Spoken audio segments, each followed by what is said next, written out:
Hey, Jacob. Ah, hey, Matt. What are we driving today? It's a bloody Mitsubishi Pajero Sport. A Mitsubishi Pajero Sport. I'll be totally honest with you, Daddy Jacob, and of course you, the audience member. This thing is making me question everything, and that's because last time we reviewed this was actually a year ago. We reviewed the same spec, the GLS, but with four-wheel drive, and we were gushing over it, how good it was. A year later, we've driven all of its competitors, and I've got to be totally honest with you, I'm not so gushy anymore. Yeah, perspective shift. Perspective shift. Now, to be fair, we do have the two-wheel drive variant of this, which I really don't see a point of. It does start $5,000 cheaper than the four-wheel drive at just over 50 grand. However, you do lose the permanent four-wheel drive system that made the Mitsubishi Pajero Sport so good in the first place. And what you're left with is a big 7-seat off-road SUV that can't actually go off-road. It's a bit weird, isn't it? It's a little bit weird, especially when the Outlander exists. There are some benefits to buying this over an Outlander. And spoiler alert, if you're looking for a cheap off-road SUV, others exist. You can buy the facelifted SsangYong Rexton, which is frankly better appointed for the same price with four-wheel drive, or even the Mahindra Scorpio, which we've reviewed for quite significantly less than this. Still, there are benefits to buying a Mitsubishi Pajero Sport, which of course we will cover off in today's review, Jacob. We shall. So today we're going to check out the exterior, the interior. We're going to talk about practicality. We're of course going to performance test it because actually this thing is quite significantly faster than the four-wheel drive. Yeah, weirdly. And then we're going to give this thing a lot of sauce on the road and see how does it actually stack up, especially compared to other competitors. And of course, we'll end on our final thoughts. Should you buy a Mitsubishi Pajero Sport? Jacob? Let's do it. Let's do it. Alrighty, friend. Let's talk about the way that this thing looks. It looks like a Mitsubishi. Looks like a Mitsubishi. I really like it, actually. They did a facelift a few years ago, and yeah, I think it's really held up in its looks department. Very tasteful. It's got a cool daytime running light here. Pretty bright LED lights as well. You have a halogen bulb for your turning signal. What the f***? Mitsubishi? Mitsubishi! What are you doing? Nothing. They're not the only one that do it. Everyone who does it should get a little slap on the bum. You've also got a fog light there that's pretty damn bright. Look at the grille, Jacob. It's grilling. Ooh. It's not too big, it's not too small. You've got the Mitsubishi badge there. This is also a sonar. Like a bat. What does that stand for? Sound near or far. That could be true. I don't know. This thing does have adaptive cruise control, which is great to see. Not all of its competitors have it. Good to see that. You've also got cameras up there. If you want to learn more about that and everything else about this car, make sure you check out our website, CarSauce.com. We'll have a full written review there and a link down below. We've also got some aero there too, but otherwise it's an SUV. Let's check out the side. Okay, so coming to the side, you'll see these 18-inch wheels here. They do look really good, man. They're very nice rims. Actually, we've had a few comments today on them.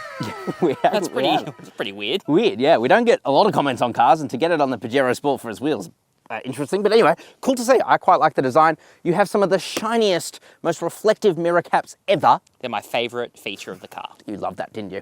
You've also got, keyless entry and go. Good to see. You have side steps here, although I'm pretty sure that that is like $1,000 option or something like that. You have very tinted privacy glass, and that's how you can tell that this isn't the base POV spec GLX. Yeah, don't go for the GLX. Just don't. What are you doing? It's so basic, and not much more for this one. And otherwise, it's a long boy, Jacob. Let's check out the bum. Let's do it. Alrighty, so let's talk about the bum of this thing now, Jacob. Interestingly, it's actually not that long, 4.8 meters, 1.8 meters wide, 1.8 meters tall. So that's why it looks like a long rectangle, because it quite literally is. Check out these taillights. They updated these, and I really like them. Do they still look like a crying clown? So it no longer goes down to there, it just goes down to there. People were complaining. I don't know why, but all I see is a clown crying. I can't tell you why. I think so. What do you think, guys? Let us know in the comment section below. What the f is with this, okay? Enough halogens. How expensive is it to go from a halogen bulb to an LED bulb? I think it's stupid. Mitsubishi badge there. Pajero Sport badge there. Spoiler up the top so you can gap R34 Skylines. You also have a towing kit here. That's about another $1,000. This thing only has a 3.1 ton brake towing capacity, which is... And the standard's like 3.5 tons. Yeah, it's definitely towards the lower end of the class. And that's kind of why I think just buy, like for the same price, you buy a SsangYong Rexton. 3.5 ton towing.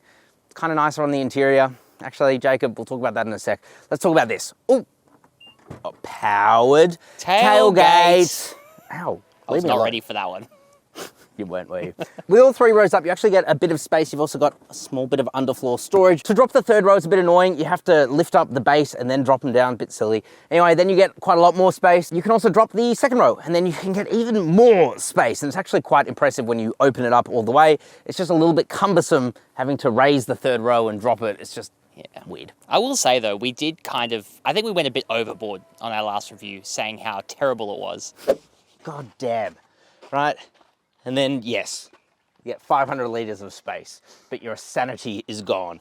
Then you got to pull these up. Well, it's just so dumb how you have to like do it all. I mean, there's so many better ways to do all that. How would you do it?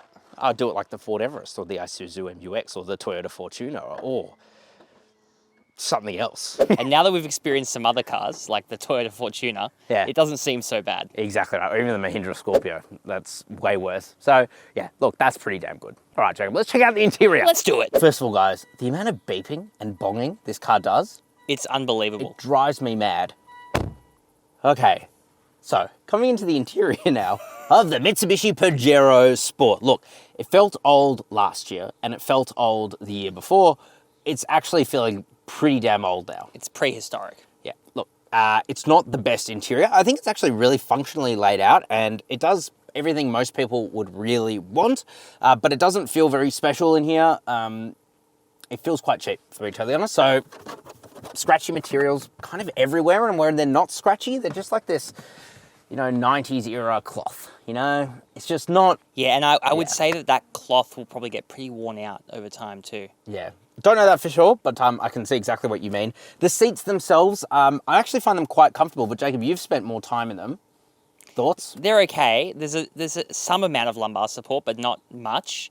And yeah, over long journeys, my back was hurting a little bit, to be honest. There you go. So I don't think they're the best, and that's a bit disappointing. I hate to keep bringing it up, but the SsangYong Rexton, it's just a better interior. We were very impressed with the interior. Dude, holy crap. Holy crap. It feels like a bloody Louis Vuitton handbag in here. It does, like it's genuinely really nice. We're very impressed. There are still some things to like. I do like the basic layout of it. I like the fact that the infotainment display isn't too big, isn't too small. They've updated the processor in it. So even the inbuilt TomTom navigation is actually really fast and it works really well. It's got wired Apple CarPlay and Android Auto, so that's very good. Up in front of you, you get what could be described as a small digital screen, but it's pretty, it doesn't show very much. It's pretty basic. It's really basic. You do get analog gauges, which work fine. So no real complaints there, but like I wish there was a speed readout. The fact it doesn't have that makes it feel quite old in a sense. The air conditioning controls, actually really easy to use. I like them quite a lot, actually. Yeah, no problem there. Zero problem. You've also got 2 USB-A ports and an HDMI port, which I love. It's my favorite feature of the car. Maybe slightly behind the mirror caps. It's just so trippy when you plug in your camera into it, guys. It's so trippy, but it's awesome. I think we played around with that for like 2 hours today. So much, and we were yelling into it. We had a lot of fun. We were like little schoolboys. Whoa!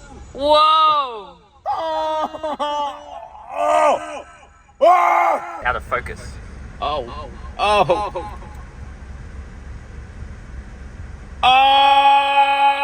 You also got a 12-volt socket here, which is good, so I/O is good. You got your shifter here for your 8-speed auto.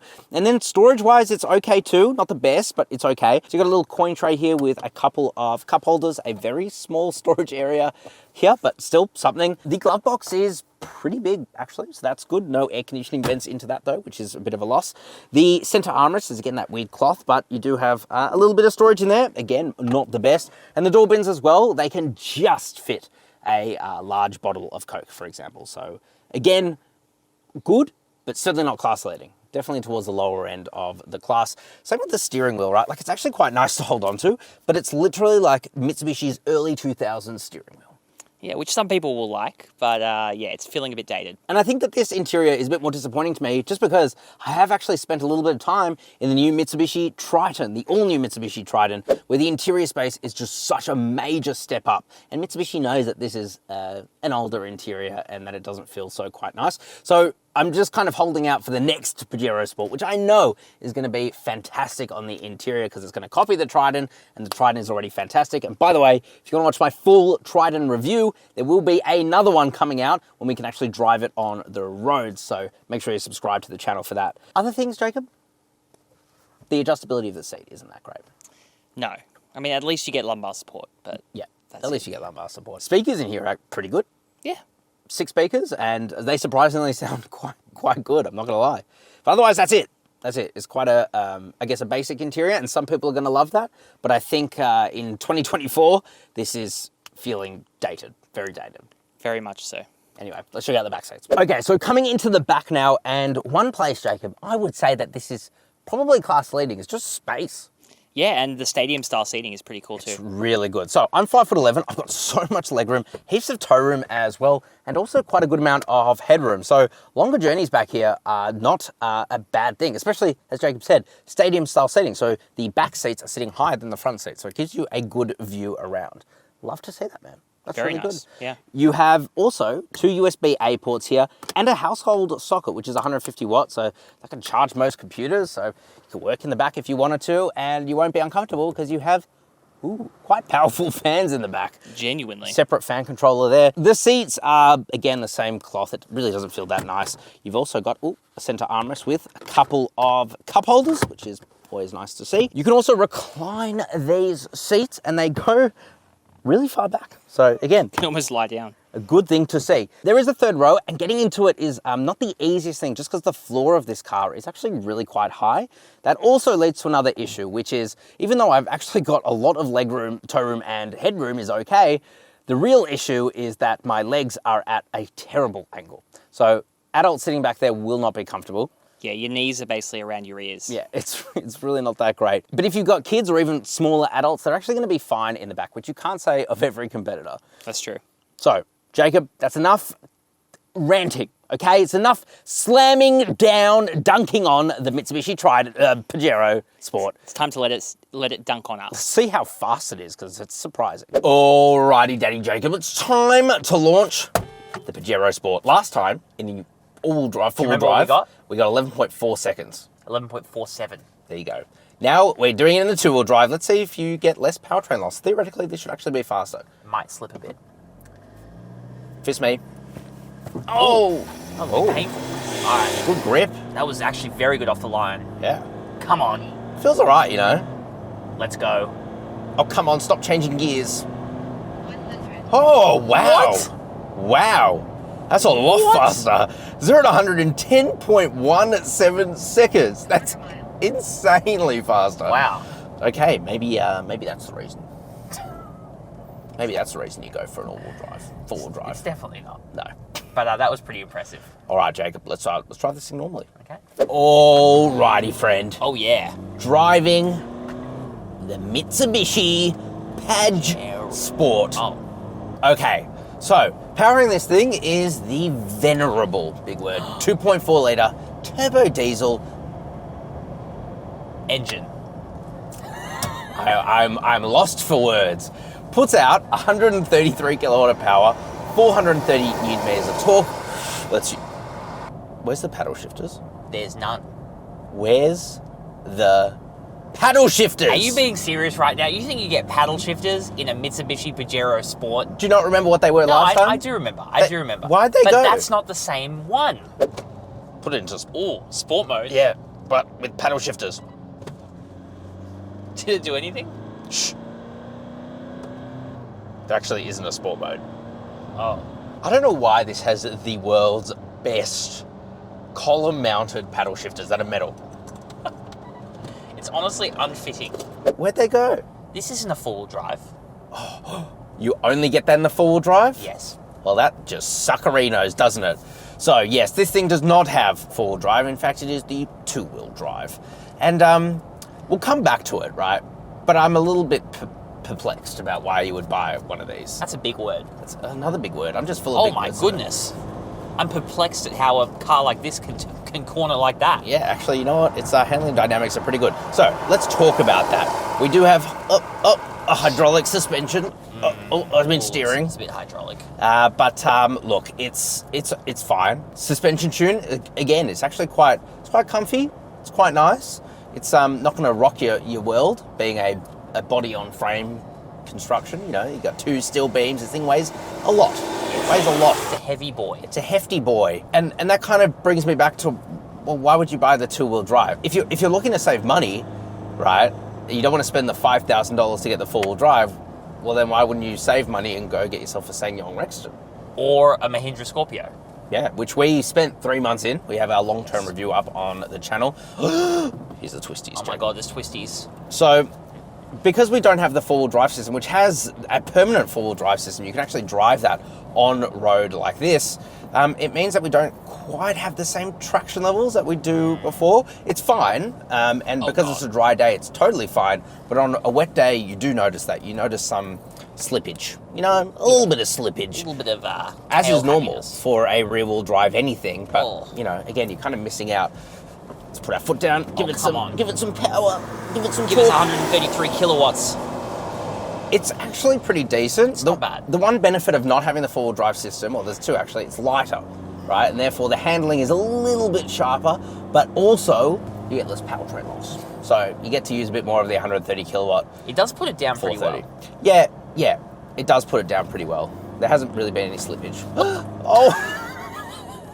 Speak of the devil. Bro, how long has that been falling? You tell me, it's in front of you. I haven't been looking at it. Thank God we have another 5 cameras. Bro, which one is not? You didn't tighten this one. I definitely did. We don't need to have. Is that right? We don't have to have a domestic in front of all of our children. Okay. Shut the up. There's like 100,000 of them now. We have 100,000 little daddies. Little daddies. Let's just. Oh. Okay. Is that okay for you? I just want to make sure that you're okay. Jacob, this thing, by the way, 8-speed torque converter transmission. But no paddle shifters. No paddle shifters. That was the best part of this car. Put our foot down. Now you get a dog box. It's actually all right. What was that? I don't know. I hope we didn't hit something or someone. This thing, it like shifts pretty well. I quite like the transmission. It's not the stupid 10-speed that you find in the Everest. It goes every time you drive. Enough is enough, Jacob. But how does it compare to the new 6-speed on the Triton? I can't tell you. And the reason I can't tell you is not because I want to withhold that information from you. It's because I haven't driven it on the road. Ah, okay. I've only driven it off-road. Yeah. So I don't know. I'll give props to the Mitsubishi Pajero Sport, Jacob, in that it's reliable. This 2.4 litre turbo diesel, it's known for its reliability. And that's a big reason that you would want one. And I think that is the reason why you would get it. I'll be honest. I think we were searching. We were chatting on the way here. We're like, what is the reason you get a Pajero Sport? I think we boiled it down to reliability. 10-year warranty. Huge. You get the proven engine. Yep. I mean, the competition's just gotten so good. Yeah, and this is feeling its age. Now, there is the new Triton coming out, and you guys would have seen our first prototype drive of that. And having driven the engine, like having really felt that new powertrain. You felt the power? I felt the power. Quickly tickle me. Tickle me right now. Brake boosted up the hill. Let's keep talking about it. That was a bit of a shove in my dove. That's adding a second turbo to the same engine, essentially, and almost rebuilding it entirely. Hairpin number one. Please. Please, give me some power. Right. I think it cut the power a little bit there. You do feel the handling, like the front end feels like... Oh my goodness. Noticeably better. Screaming in pleasure. But anyway, that new engine in the new Triton that will be coming to whatever the next Pajero Sport is... It'll get an extra turbo. It's substantially better, but it's also going to cost more. So, yeah, like Jacob said, if you want one of these, it's really reliability. I wouldn't go for the 2-wheel drive at all. Spend the extra money, get the 4-wheel drive, and if you can't, just get a SsangYong Rexton. Yeah, I mean, it had such a nice interior, you know? Nappa leather, comfy. Cooled seats. That thing has... You can't say it's to the same extent of proven reliability, but from what I understand, the SsangYong Rexton engine is also really, really good. It's just to say, like, it better feels towing too. Yeah, it feels a bit basic. This is just starting to feel a bit basic. And whereas last year we were gushing over it, we've since driven the Mahindra Scorpio, live with it, the SsangYong Rexton, which is the cheaper options, and it's very easy to be like, well, you know, I like those more. Although I like this more than the Isuzu MU-X. It's also better than the Toyota Fortuner. I was going to say, which would you rather? Oh, there's no doubt I would rather this over a Toyota Fortuner, but then I would rather a Ford Everest over this. Spend a bit more and just you get a lot more. A bit more? No. That's a lot more, isn't it? For the base model Ambiente or whatever it is, 2-wheel drive, it's not too much more. I don't know, man. It's true, the competition has leveled up. It is stiff. It's like stiff. you. All right, Jacob. I think that's enough Dilly-dally. dilly-dallying. Let's get into our final thoughts. Let's do it. Alrighty, guys. Final thoughts on the Mitsubishi Pajero Sport. Should you buy one? Well, first of all, I would not buy this thing without the four-wheel drive. I don't really see a point considering you can't tow 3.5 tons with it. You can with the SsangYong Rexton. It's a little bit faster, I guess, if you want that. But if you want a high-performing 7-seat Mitsubishi, you should just go for the Outlander, which frankly is probably better than this car, spec for spec. 100%. But let me know what you guys think down in the comment section below. Would you buy a Mitsubishi Pajero Sport or would you just buy one of its competitors? Or would you wait for the next gen? Yes, subscribe to see that.